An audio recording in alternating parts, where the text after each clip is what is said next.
തെരഞ്ഞെടുപ്പ് പ്രചാരണത്തിന് ധനസഹായം അഭ്യർത്ഥിച്ച് നിലമ്പൂരിലെ സ്വതന്ത്ര സ്ഥാനാർത്ഥി PV അൻവർ.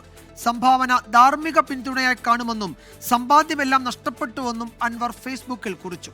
അതേസമയം ഇടതുപാളയത്തെ വെട്ടിലാക്കി നിലമ്പൂർ നഗരസഭ ഇടതു കൗൺസിലർ ഇസ്മായിൽ എരഞ്ഞിക്കൽ PV അൻവറിനൊപ്പം ചേർന്നു. തെരഞ്ഞെടുപ്പ് പ്രചാരണത്തിന് ക്രൗഡ് ഫണ്ടിംഗ് ആണ് PV അൻവർ ഉദ്ദേശിക്കുന്നത്. അക്കൗണ്ട് വിവരങ്ങൾ സഹിതം ഫേസ്ബുക്കിൽ അഭ്യർത്ഥന. സത്യവാങ്മൂലത്തിൽ കാണിച്ചതുപോലെ 52 കോടിയുടെ സ്വത്തുവകകളുണ്ടെങ്കിലും ഒരു ഭൂമി പോലും വിൽക്കാൻ കഴിയാത്ത അവസ്ഥയാണെന്നും പിണറായി സ്ഥിതിനെതിരെ പോരാടി സമ്പാദ്യമെല്ലാം നഷ്ടപ്പെട്ടുവെന്നും അൻവർ. ഇപ്പോൾ തൃണമൂലിന്റെ ഒരു സഹായത്തോട് കൂടിയിട്ടൊരു പോരാട്ടം നടത്തി എനിക്ക് പൈസ വേണമെന്ന് പറയാൻ എനിക്കറിയില്ല. എനിക്ക് പൈസ വേണമെങ്കിൽ രാഷ്ട്രീയ സഹായം അല്ല, രാഷ്ട്രീയ സഹായം പൊളിറ്റിക്കൽ അവിടെ ലീഡേഴ്സ് വരും.